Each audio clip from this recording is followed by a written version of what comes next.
love working from home, earning money doing your own thing. Yeah, we see you. With Edity.com, anyone can transform their skills into a virtual tutoring, coaching, or consulting business in minutes, and start earning by offering services to customers all over the world, right from home. Edity gives you tools for video conferencing, appointment setting, payment collection, CRM, and more, all in one place. So you can simply focus on growing your business. Visit Edity.com to get started and save over 40% when you sign up today.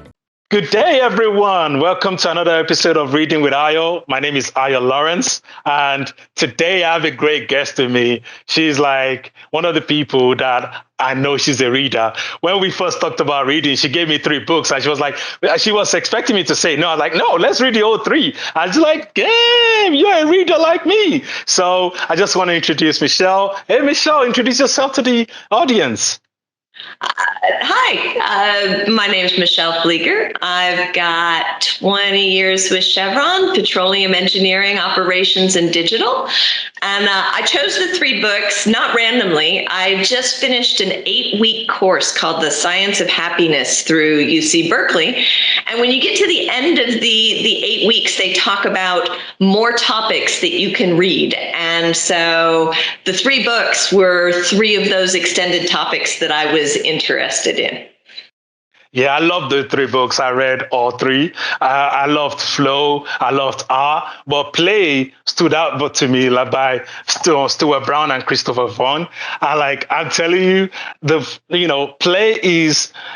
I've always taken play in every area of my life. So if you know me, I'm a very playful person. So why play? What does play mean to you?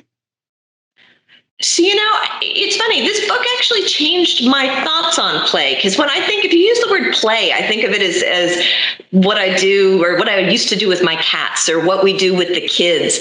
But when you read the book, you go, wow, play is the things that I do that really have no purpose. And they make me lose track of time. So it ends up being everything from me sitting and loving to read a good book, to me going for a walk to look at the turtles out at the creek next door, to the way that we travel on our time off. And so it's kind of all that really fun stuff. I know. I love to listen to music and I love to dance. That's my play area too. And when we talk about the personality types, which is, I really love how it defines these play personality types. The joker is the person that likes to joke around and do jokes. The kinesthetics, I hope I pronounced it, kinesthetic, then the explorer, the competitor, the director, the collector, the artist, creator, and the storyteller. We have a little bit of everyone in each one of us. But for me, I'm more the kinesthetic, right? My mom used to tell me that, in Nigeria, in Yoruba, it means, farabale. That means I can't stand still. So I'm the kinesthetic, but I always told her that is my greatest blessing because that helps me to get things done. I can move around. You can see I'm moving my hands as I'm talking right now. I'm a mover. I have to move around. And that's what the kinesthetics is. What's your play personality? It's funny. I thought because I read so much that was going to be mine, but it wasn't. It was when I really looked at the descriptions, the collector, the best way I can explain it, we just went on a road trip, me and my husband, and I made a list of every state that we went through, what were the top 10 foods that state was known for. And my goal was, as we went through the state, to check those off and try all of them. So I don't collect knickknacks, but I collect experiences. And nice. It makes me so happy. Even if I didn't like the food, it doesn't matter that I tried eating boiled peanuts and was not a big fan. It was the collecting the experiences that was so much fun. Yeah, I found that I'm a competitor as well. That's another one that I know that I am. It's like I find fun in competing with others. Like I like to go for runs and ride and do stuff, and I like to just hey, what's this guy doing? Oh, he can do that. I can do it. Things like that. I just love that, and the explorer part too. I love that too. Then there's this concept of play at work, right? People always think when you're at work, you need to be serious. Or when you're at work, somebody actually told me one time, I need to have the executive personality. I was like, what does that mean to you? I was like, it does, but the concept of play at work, what did you think about it? Because he talked about that in the book. It's something that I've struggled with over the years. like now, I'm in a new job. I've got a new title. It's general manager. And there is this feeling that it comes with kind of a seriousness that you need to portray. And when I look at my last team, the thing that was so joyful about the team and which created the most trust were the silly moments. We had silly hat day, and I showed up in a unicorn hat with a pink unicorn tail coming out of the back of my head.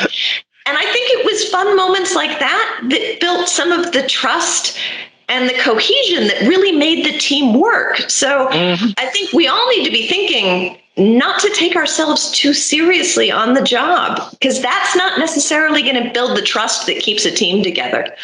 Yeah, actually, my new boss right now, she is the most sarcastic, playful person I've ever met, right? But she is the most driven, engaged person I've ever met as well. Like, we can be in the whole meeting, she will crack jokes, she will just make fun of you, make fun of herself. She will actually even make fun of her family sometimes. I'm like, man, and if you remember in R says the best jokes is when you make fun of yourself and make fun, and you feel free to make it on yourself. I think if somebody asked me, I love working for Chevron. If somebody to ask me where I would love to work, I don't know if you've watched the show Inside the ABA. Those guys with Taz Barkley, Shaquille, and Kenny and Annie, I'm telling you, they make me laugh. I watch basketball, but I record their show, not because I want to listen to the analysis, it's because of the fun they have. Then they're fun, actually, the way they play. It comes to me. My wife always asks me, why are you laughing this much? Are they talking sports? I say, these guys are not talking sports. This is comedy. This is best. Because they don't take themselves too seriously at all. And I love that. That was something that I really love about that. When we go to work, we are more better when we play. When we don't take ourselves too seriously. And in the final chapter, it talks about how do we bring play into our life, right? And one of the things it talked about is, take your play history and bring it back. So for me, my grandma and I used to play a game called Ludo. I don't know if you've heard about it. You might have been even though you've been to Nigeria. I will take hours just playing that game. I love that game, and I brought it back to my kids as well. What was that part of you that you looked like, okay, how are you bringing play back into your life? For me, because after reading the book, it asks you to think back, right? And for me, it was drawing. I could sit and draw and color for hours. And I realized, that's not something I have picked up again in my adulthood. So I actually ran back out and got some coloring books, and I've got some pens, and it's like, you know what, that used to be fun. It can still be fun. I didn't have to let coloring books go just because I've grown up. That's still something I can do and enjoy. Yeah, my daughter loves coloring too. We bought like 10 coloring books for her to just play with during this summer. So she loves coloring as well. So I can see how that goes. Yeah, just like, why would you recommend this book to people to read? I think it was a fascinating take on how play can impact everything from your kids, your relationships, your own adulthood, your work life. And it was something nobody ever talks about. Of all of the personal growth and business kind of leadership books that I've read, nobody ever talks about playing. And it was almost giving me permission to reintroduce some of this fun into my everyday life. And I think that's a new perspective for folks that are reading business books. Yeah, I agree with you. I'm going to take play into my life, into my job, into every area of my life. And I recommend this book as well. I loved it. I loved every moment spent it. Thanks, Michelle. I could talk to you forever. But, thank you very much for your time, and take good care of yourself. Have a great weekend. Bye.